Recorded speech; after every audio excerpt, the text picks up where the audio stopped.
Bienvenue à tous pour les prévisions de ce 7 juillet. Je suis ravie de vous retrouver. Avant de regarder un petit peu plus dans le détail les conditions météo sur le continent européen, nous allons prendre la direction du Canada et de la Colombie-Britannique.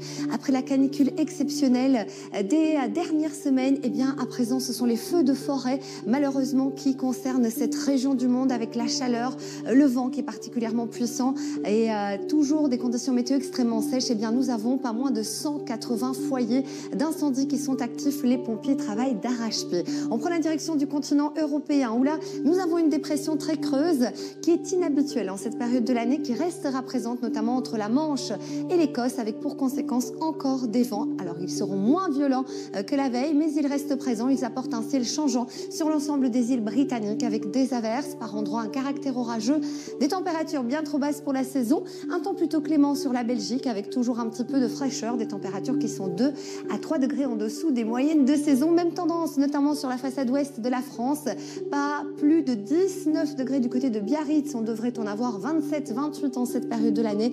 Un temps qui est globalement mitigé sur la France, sauf évidemment sur la Côte d'Azur, encore l'île de Beauté où l'été est bien installé. Un temps plutôt calme, hein, notamment du côté de l'Allemagne, avec des températures qui sont estivales, même si quelques averses seront possibles. Il fait calme, notamment sur la Lituanie, l'Estonie, et nous avons l'anticyclone qui est bel et bien présent sur la Russie. 31 degrés attendus à Saint-Pétersbourg, 28 du côté de Moscou sans l'ombre d'un seul nuage. C'est l'été donc qui est bel et bien installé. Même tendance notamment du côté de la mer Noire ou encore vers la Roumanie, la Bulgarie, la Macédoine, la Croatie. Les températures flirtent avec les 35-40 degrés localement à l'intérieur.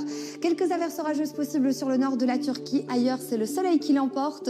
Une belle journée d'été sur l'ensemble des îles grecques, sur l'Égypte. Même tendance notamment du côté de l'Italie. Un petit peu d'instabilité sur la Suisse qui va déborder notamment de la France. Et puis des pointes à 35 degrés, voire même 40 du côté de l'Andalousie, dans le sud de l'Espagne. Situation à surveiller avec des records certainement qui seront battus ces prochains jours. On prend la direction à présent des États-Unis et notamment le sud-ouest de la Floride qui est touché par l'ex-ouragan Elsa. Résultat, des pluies torrentielles en ce moment, par endroit l'équivalent de 2 mois de précipitations, avec toujours des rafales de vent qui pourraient monter jusqu'à 80-90 km/h. Je vous souhaite une excellente suite des programmes avec nous sur TV5 Monde. J'aurai le plaisir de vous retrouver très prochainement.